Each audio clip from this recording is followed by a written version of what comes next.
wetu. Tunawaombea kwa Mwenyezi Mungu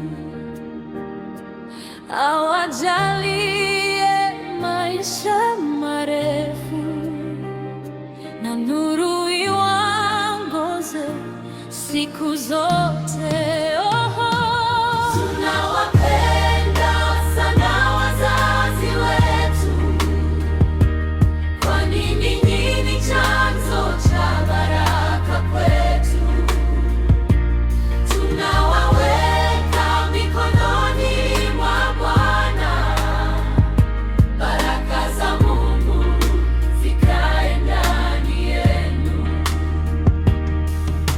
Tunashukuru kwa kutuleta duniani na kutufundisha njia